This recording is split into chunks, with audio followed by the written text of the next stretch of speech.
And joining us now, NBC News international reporter Matt Bodner and USA Today Washington bureau chief Susan Page. Matt, what can you tell us about these attacks overnight, coming just hours after President Trump said he believed he had struck a deal with Russia? Well, the first thing I would say, Anna, is that this is not the first time that Russia's conducted a devastating strike on civilian areas while paying lip service to the peace process. This latest attack was a mixed strike using drones and missiles. It killed at least 13 people in Kyiv. It also injured more than 70. It's also worth mentioning here that 2 weeks ago, Russia launched a ballistic missile salvo against the Ukrainian city of Sumy. It took place on Palm Sunday, and it killed 35 people and injured 129. Among them were children. But going back to this latest strike, it, of course, comes after senior U.S. officials involved in the negotiation efforts, that would be Marco Rubio, and Steve Witkoff, skipped high-level meetings here in London yesterday. And Trump publicly railed against Zelensky for being the obstacle, as Trump sees it, to ending this war.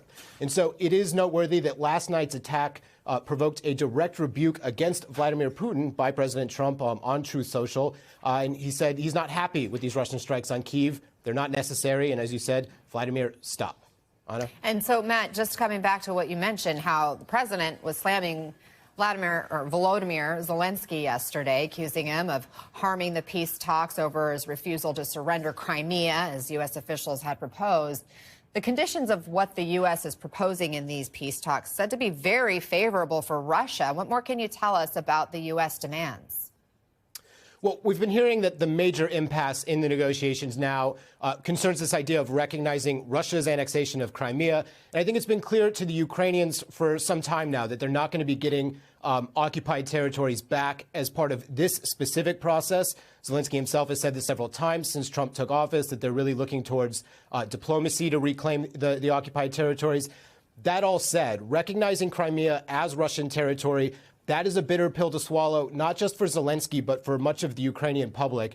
That 2014 annexation of Crimea, it's really one of the key symbols of Russia's efforts to subjugate Ukraine.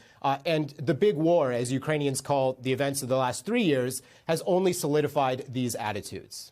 Susan, it is hard to imagine these terms even being an option for Ukraine and for Zelensky. What do you make of how the Trump administration is approaching this, essentially giving this ultimatum, take the deal or the U.S. is out? You know, I think this course was set on Election Day in November. Donald Trump has been a big skeptic, a critic of the U.S. role in the war in Ukraine.